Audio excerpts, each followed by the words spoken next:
थांनाय 3 नभेम्बरनिफ्रायनो गोख्रों खुद्रिसारदों। मोननांगौ गोबां मोनथायनिफ्राय सरकारा जानगाराव दोननायनि अजद।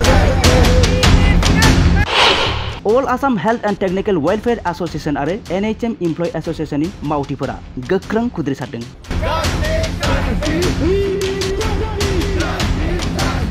नंगौ, थांनाय 3 नभेम्बरनिफ्रायनो गावसोरनि मोननांगौ मोनथायनि थाखाय गोख्रों खुद्रिसारदों all Assam health and technical welfare association आरो एनएचएम इमप्लॉय एसोसिएशननि मावथिफोरा।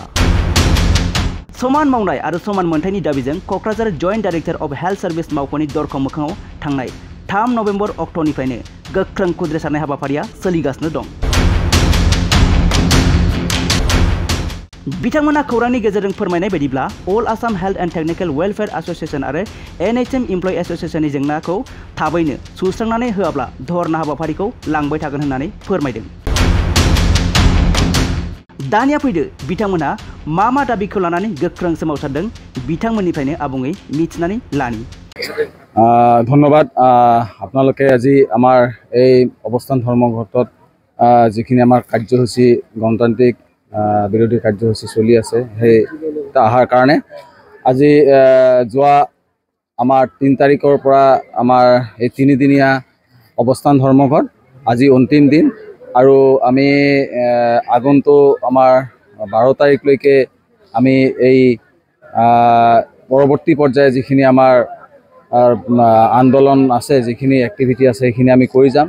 কিন্তু এতিয়ালৈকে আমি চৰকাৰৰ ফালৰ পৰা আমাৰ এই যে ইকুৱেল ৱৰ্ক ইকুৱেল পে আমি 5টা দাবী আছিলে এনেকৈ আমাৰ ইপিএফ গ্ৰেচুইটি 60 বছৰৰ মৃত্যু হোৱাৰ পিছত আমাক যিখিনি বেনিফিট ডেথ বেনিফিট বা আমাৰ পৰিয়ালৰ কাবাক সেই যদি তেওঁলোকৰ নিজৰ কোৱালিফিকেশ্যন থাকে তেওঁলোকক এংগেজ কৰাৰ সেইখিনি আমাৰ 5টা দাবী আছিলে।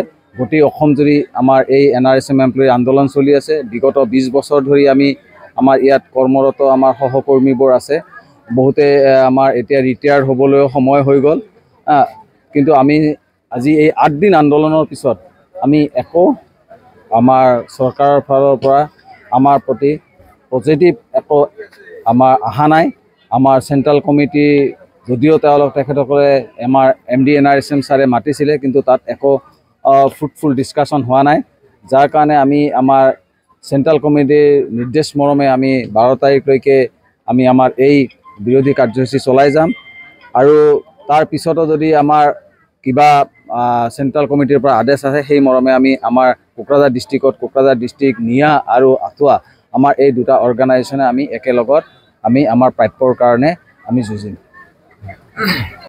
কিনো কম আৰু কিমাননো কম, আমি ধৰক কিমান বছৰ ধৰি এই প্ৰচেছটো কৰি আছোঁ। মই নিজে 2018ত জইন কৰা, তেতিয়াৰ পৰা ধৰক মই যেতিয়া নতুন আছিলোঁ তেতিয়াৰ পৰা এই প্ৰচেছ চলি আছে বুলি গম পাওঁ শুনিছোঁ। এতিয়া যেতিয়া টাইম অতিক্ৰম কৰিলে গম পালোঁ কি আমাৰ প্ৰব্লেম হৈ আছে। অলৰেডি আমি মাৰ্চত এই বছৰত যোৱা মাৰ্চত 21 তাৰিখে আমি চচলত এটা প্ৰতিবাদ কৰিছিলোঁ। তাতেও আমাক এটা কথাই আশ্বাস দিছিলে যে আপোনালোকৰ যিবিলাক দাবী আছে এই দাবীবিলাকৰ কাৰণে আমি অলৰেডি আলোচনা চলাই আছোঁ। আমি কিবা এটা অতি সোনকালে আপোনালোকক কিবা এটা মানে তাৰ ৰিপ্লাই দিম বা এটা গুড নিউজ আমি দিম। কিন্তু নাই, সেইটোতো একো নহ'ল। তাৰপিছত আকৌ আমি বাধ্য হ'লোঁ যোৱা 29 ছেপ্টেম্বৰত আমি আকৌ চচলত বহিবৰ কাৰণে বাধ্য হ'লোঁ। তাতেও সেই একেই ঘটনা, আকৌ প্ৰিন্সিপাল ছেক্ৰেটাৰী ছাৰ আহিলে ক'লে, কিন্তু এনেকুৱা একো ফ্ৰুটফুল আমাক মানে কোনো মানে আশ্বাস দিব নোৱাৰিলে তেওঁলোকে। মোৰ খালি এটা বস্তু জানিবৰ মন, মানে যিটো সময়ত ধৰক আমাৰ স্বাস্থ্যখণ্ডত ইমানখিনি আমাৰ মাননীয় মুখ্যমন্ত্ৰী ছাৰ বা আগত ধৰক মাননীয় আমাৰ health minister sir doctor Himanta Biswa Sarma ছাৰে তেখেতে স্বাস্থ্যখণ্ডত ইমানবিলাক উন্নতি আনি আছে। ধৰক আজি প্ৰত্যেকটো ডিষ্ট্ৰিক্টত আপোনাৰ মেডিকেল কলেজ হ'বলৈ গৈ আছে।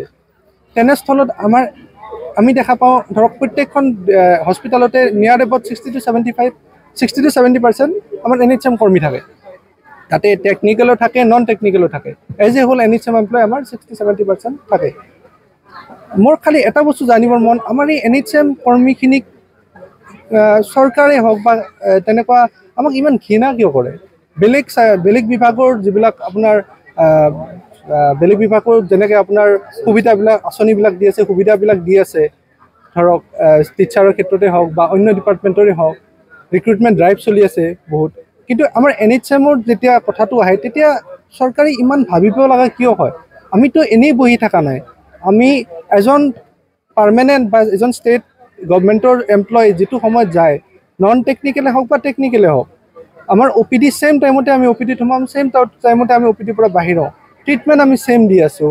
বা আমাৰ নন টেকনিকেল মানুহ যিখিনি আমাৰ অফিচিয়েল মানুহ আছে তেওঁলোকেও আমি যিখিনি কাম কৰোঁ সেই ৰিপৰ্টবিলাক পঠাই ষ্টেটলৈকে পঠায়, ষ্টেটে আকৌ সেই ৰিপৰ্ট চেণ্ট্ৰেললৈকে পঠাই পেলাই আমাৰ অসম এখন মানে স্বাস্থ্য খণ্ডত এখন ভাল ষ্টেট হিচাপত বা উন্নত ষ্টেট হিচাপত মানে স্বীকৃতিও পাইছে।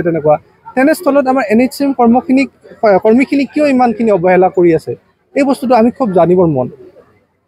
কাৰণ আমিতো কৰি আছোঁ, কাম নকৰা নহয়, আমিতো কৰি আছোঁ, কিন্তু আমাৰ এতিয়া বৰ্তমান যিটো ইনফ্লেশ্যন হৈ আছে, আমাৰ সেই হিচাপত ধৰক আমি যিটো চাকৰি পাওঁ, মই এতিয়া আপোনাৰ মিডিয়াৰ সন্মুখত মই বৰ্তমান যিটো চেলাৰী পাওঁ, মই আপোনালোকৰ ওপৰত ক'ব লাজ লাগিব, মই নোৱাৰিম ক'ব ইমান তেনেকুৱা, এইটো ক'ব নোৱাৰিম মই মানে সঁচাকৈ লাজ পাম ক'ব গ'লে। গতিকে আমাৰ ইনক্ৰিমেণ্ট খুব কম, তাৰোপৰি কোনো স্কেল পে নাই। আৰু এইটো বস্তু 2016-তে আমাৰ তেতিয়াৰ হেল্থ মিনিষ্টাৰ, স্বাস্থ্যমন্ত্ৰী মাননীয় ডক্টৰ হিমন্ত বিশ্ব ছাৰে তেখেতে আমাক আশ্বাস দি থৈছিলে যে আপোনালোকক যেতিয়ালৈকে ৰেগুলাৰাইজেশ্যন আমি কৰিব নোৱাৰোঁ তেতিয়ালৈকে আমি আপোনালোকক 7 পে কমিশ্যনৰ হাৰত আমি চেলাৰী প্ৰদান কৰিম। কিন্তু আজি 2016-ৰ পৰা 2026 হ'ব হ'ল, নিয়াৰলি 10 years is a big gap. তো এতিয়ালৈকে বস্তুটো কিয় কৰিব পৰা নাই বা কিয় মানে কৰা নাই, আমাৰ কি দোষ, সেই বস্তুটো অলপমান মানে আমি চিন্তিত খুব এই বস্তুটো। আৰু আমি ভাগৰুৱা একচুৱেলি, কিমান প্ৰটেষ্ট কৰিম আমি, আৰু প্ৰটেষ্টটো নকৰিলেও আমাৰ মানে উপায় নাই। কাৰণ আমাৰ এইবিলাক দাবী, যিখিনি দাবী কৰি আছোঁ আমাৰ ন্যায্য দাবী, আমি পাব লগা দাবী। অলৰেডি সুপ্ৰিম কোৰ্টত আপোনাৰ 2013-ত ভাৰ্ডিক্ট দিয়া আছে যে equal pay for equal work, মানে অৰ্থাৎ সম কামৰ কাৰণে সম দৰমহা প্ৰদান কৰিব লাগে। তেনেস্থলতো 2013-ৰ পৰা 2016-লৈকে কিয় আমাৰ এই বস্তুটো ইমপ্লিমেণ্ট কৰিব পৰা নাই, কি অসুবিধা আছে, বা আমি এনেকুৱা কি দোষ কৰিছোঁ যে আমাক নিদিয়ে, এইখিনিয়ে কথা। আৰু তাৰমানে কি হ'ল, আমি ধৰক 2006 চনৰ পৰা NHM-ত কৰ্মৰত, আৰু আমাৰ আগতো যেতিয়ালৈকে NHM হোৱা নাছিলে তেতিয়া RCS 1 RCS 2 আছিলে, কিন্তু আজিৰ ডেটত তেখেতসকলে 97-ৰ পৰা আমাৰ এইটো মানে স্থলীতে কাম কৰি আছে। তেখেতসকলে ৰিটায়াৰ হ'বৰ হ'ল, কিন্তু তেতিয়াৰ পৰাই বাৰম্বাৰ আমি আবেদন বিনোদন কৰাৰ পিছতো, আমি বাৰম্বাৰ মেমৰেণ্ডাম ছাবমিট কৰাৰ পিছতো কিন্তু চৰকাৰে আমাক আওকাণ কৰি চলি আছে। আমি যোৱা এইটো বছৰেৰে 2025 চনৰে ফেব্ৰুৱাৰী মাহত আমি এটা 20 তাৰিখে আমি সচলত আন্দোলন কৰিলোঁ বৃহৎ আকাৰে। আমি মাৰ্চত এবাৰ বৃহৎ আকাৰে সচলত আন্দোলন কৰিলোঁ। তাৰপিছত কৰ্মস্থলী আমাৰ ব্লক লেভেল পৰ্যায়ত আমি 3দিনীয়া অৱস্থান ধৰ্মঘট কৰিলোঁ, কিন্তু তথাপিও চৰকাৰে আমাক বাৰম্বাৰ প্ৰতিশ্ৰুতি দিও প্ৰতিশ্ৰুতিখিনি আমাক ফুলফিল কৰা নাই। তাৰপিছত আমি যোৱা মাহৰ 29 তাৰিখে আমি সচলত দুটা সংগঠন মিলাই, আমি আহত আৰু নিয়া দুটা সংগঠন মিলাই পেলাই 7,000-ৰ অধিক মানুহ একগোট হৈ পেলাই আমি চৰকাৰক প্ৰতিবাদ জনালোঁ যে আমাৰ ন্যায্য প্ৰাপ্তি দাবীখিনি আমাক ফুলফিল কৰিব লাগে।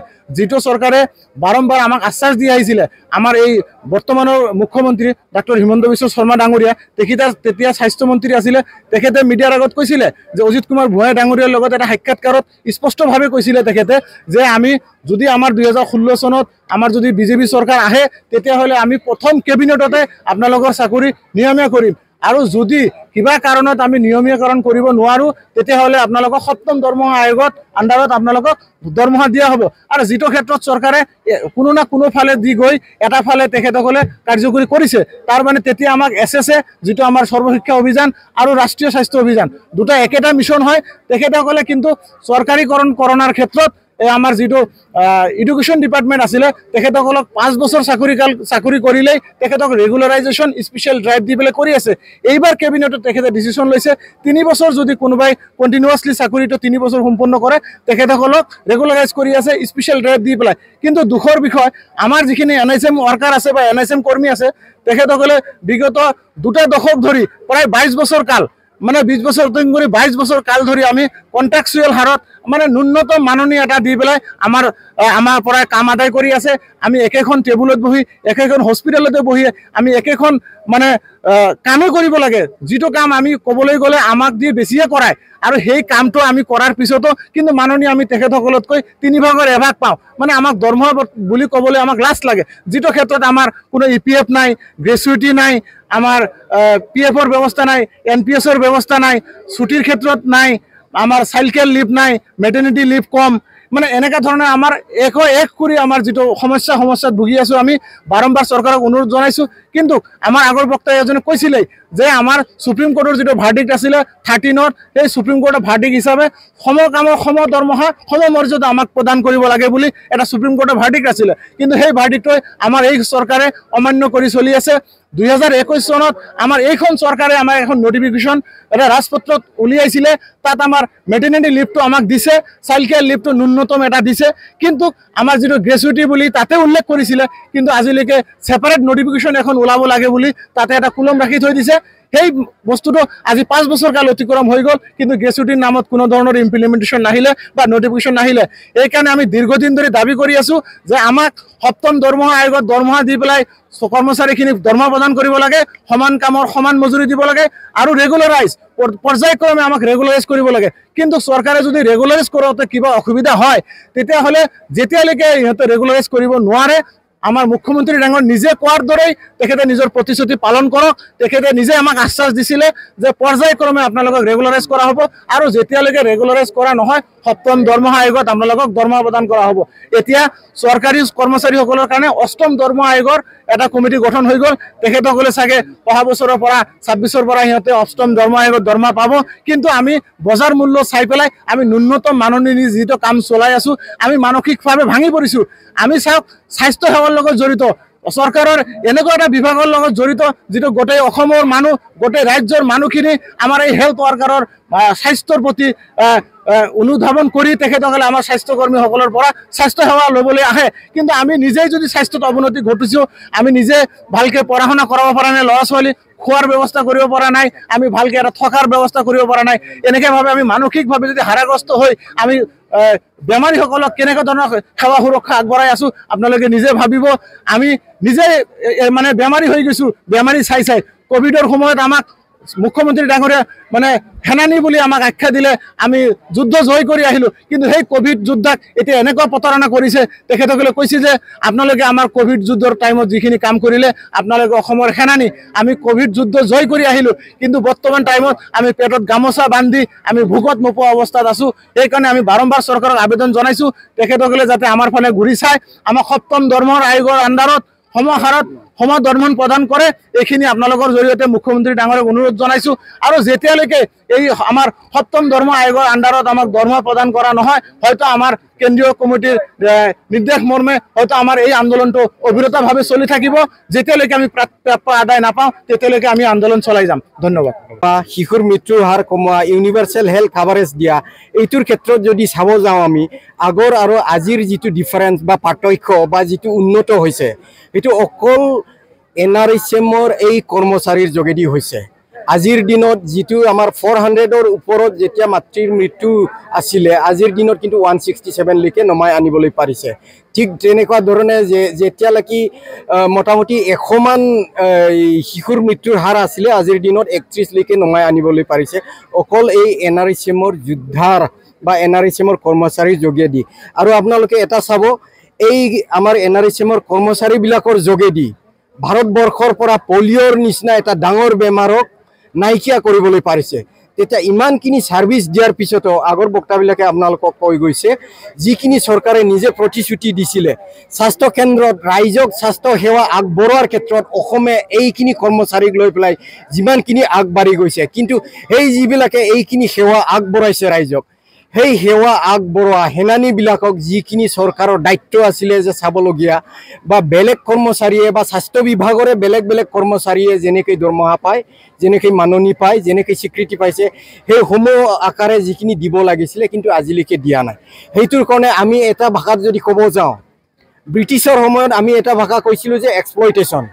প্ৰেক্টিকেলি যদি আমি ক'ব যাওঁ আজিৰ দিনত আমাৰ গোটেই NRHMৰ কৰ্মচাৰী NHMৰ কৰ্মচাৰীক চৰকাৰে এক্সপ্লইটেশ্যন কৰি আছে, যাৰ কাৰণে আমি ইচ্ছাকৃতভাৱে নহয় আজিৰ দিনত বাধ্যতামূলকভাৱে এনেকুৱা ধৰণৰ কাৰ্যসূচী আমি হাতত ল'ব লগা হৈছে আমি ৰাস্তাত বহিব লগা হৈছে নিজৰ প্ৰাপ্য নিজৰ ৰাইট টু ডিমাণ্ডৰ কাৰণে আমাৰ লেজিটিমেট ডিমাণ্ডৰ কাৰণে গোটেই অসমৰ NRSM কৰ্মচাৰীয়ে এনেকুৱা ধৰণৰ ৰাস্তাত বহি পেলাই নিজৰ প্ৰাপ্যৰ কাৰণে আন্দোলন কৰিবলৈ বাধ্য হৈছে সেইফালে আমাৰ হস্পিটেলবিলাকত আমাৰ স্বাস্থ্য কেন্দ্ৰবিলাকত ৰাইজৰ স্বাস্থ্য সেৱাটো এৰি পেলাই ৰাইজক যিখিনি এমাৰ্জেঞ্চি সাৰ্ভিস দিব লাগিছিলে আমি হেইটো এৰি পেলাই নিজৰ প্ৰাপ্যৰ কাৰণে আমি ৰাস্তাত বহিবলৈ আমাক এইটো চৰকাৰে বাধ্য কৰিছে হেইটো আমি কোনোৱে নিজৰ স্ব ইচ্ছাত আমি ইয়াত ফুৰ্তি কৰিবলৈ বহা নাই কিন্তু যেহেতু আমি ডিপ্ৰাইভ হৈ আছো আমাৰ ন্যায্য দাবীৰ পৰা আমি ডিপ্ৰাইভ হৈ আছো হেই দাবীটো পূৰণ কৰাৰ কাৰণে আমি ইয়াত বাধ্যতামূলকভাৱে ইয়াত আমি আন্দোলনৰ যোগেদি